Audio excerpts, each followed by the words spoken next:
Welcome to Geetamrit. Bhagavad Gita में जीवन के मूल प्रश्नों का उत्तर मिलता है। मैं कौन हूँ? आत्मा क्या है? आत्मा का स्वरूप कैसा है? गीतामृत में इन्हीं विषयों का वर्णन सरल शब्दों में। Gita is eternal science and researching Gita गेट अमृत। अहम ब्रह्मास्मि, मैं आत्मा हूँ। पिछले सेशन में चर्चा की थी अध्याय 16 श्लोक 2 एवं 3।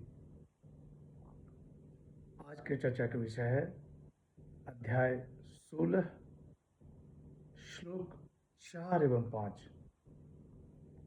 अध्याय 16 दैवी और आसुरी स्वभाव,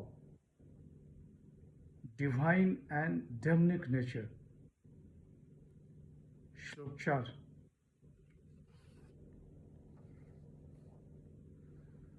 दंभो दर्पो अभिमानश्च क्रोध पारुष्यमेव च अज्ञानं चाभिजातस्य पार्थ संपदमासुरीम। श्री भगवान उवाच। हे पार्थ, दंभ, दर्प, अभिमान, क्रोध, पारुष्य और अज्ञान, ये सब आसुरी संपदा है। The blessed Lord said, hypocrisy, arrogance, excessive pride, anger, as also harshness and ignorance. These, O Parth, are the endowments of him who is born with the demonic nature. पिछले सेशन में दैवी संपदा का वर्णन था। आज आसुरी संपदा का वर्णन है। भगवान श्री कृष्ण कहते हैं कि हे पार्थ, दंभ, दर्प, अभिमान, क्रोध, पारुष्य और अज्ञान, ये सब आसुरी संपदा है। दंभ, धर्म ध्वजीपन, धर्म से ज्यादा ध्वज, भोगी है पर योगी दिखाना है। मान, ख्याति, आदर आदि के लिए अपनी स्थिति न होने पर भी वैसा दिखाना। दर्प, घमंड, धन, दौलत, पद, परिवार आदि के निमित्त से होने वाले गर्व। अभिमान, अपने में बड़प्पन का अनुभव। क्रोध, दूसरों का अनिष्ट करने के लिए भी जो अंतःकरण में उत्तेजना होती है। पारुष्य, कठोर वाणी, आक्षेप, काने को अच्छा नेत्र वाला कहना, कुरूप को रूपवान कहना। अज्ञान, अविवेक, सत असत, कर्तव्य अकर्तव्य का बोध न होना, ये सब आसुरी संपत्ति को प्राप्त हुए मनुष्य के लक्षण हैं, जो मोक्ष में बाधक होते हैं। ज्यों ज्यों प्राण से मोह बढ़ता जाता है, त्यों त्यों आसुरी संपदा बढ़ती जाती है।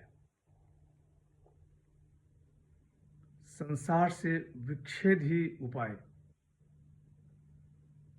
आसुरी स्वभाव वाले सुख भोग के लिए दूसरों का अनिष्ट भी कर बैठते हैं। श्लोक 5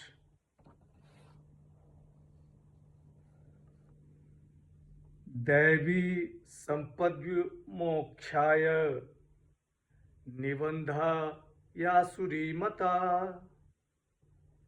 मां शुचः संपदम दैवीम अभिजातो असि पांडव।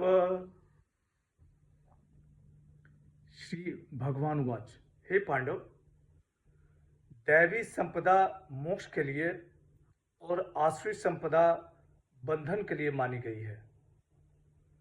तुम शोक मत करो, क्योंकि तुम दैवी संपदा को प्राप्त हुए हो।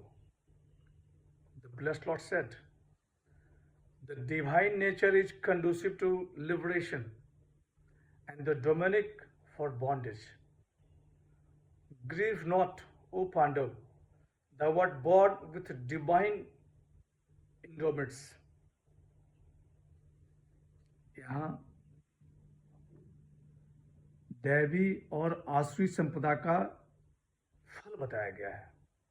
भगवान श्री कृष्ण कह रहे हैं कि हे पांडव, दैवी संपदा मोक्ष के लिए और आसुरी संपदा बंधन के लिए मानी गई है। दैवी संपदा मेरी प्राप्ति कराने वाली और आसुरी संपदा अधोगति प्राप्त कराने वाली। दैवी, आसुरी, राक्षसी, ये तीन तरह के स्वभाव यहाँ भगवान श्री कृष्ण दैवी और आसुरी स्वभाव के बारे में बता रहे हैं। दैवी श्रेष्ठ स्वभाव और आसुरी उससे कम अच्छा स्वभाव। आसुरी स्वभाव वाले संग्रह में लगे रहते हैं, जो सुख भोग के शौकीन होते हैं, हमारे और आपके जैसे लोग। आसुरी संपदा उन्हीं को बांधती है जो उसे आश्रय देते हैं। भगवान श्री कृष्ण कह रहे हैं कि हे पार्थ, दैवी संपत्ति जिनका मैंने वर्णन पहले किया, तुम उन गुणों के साक्षात मूर्ति हो, तुम्हें शोक करने की आवश्यकता नहीं है। आसुरी संपत्ति के धनी लोग जीवन मृत्यु के चक्र में पड़े रहते हैं, उन्हें मोक्ष नहीं मिलता। आज की चर्चा यहीं समाप्त करते हैं। अगले सेशन में चर्चा को और आगे बढ़ाएंगे। यदा यदा हि धर्मस्य ग्लानिर्भवति भारत अभ्युत्थानम् अधर्मस्य तदात्मानं सृजाम्यहम्। हरे कृष्ण।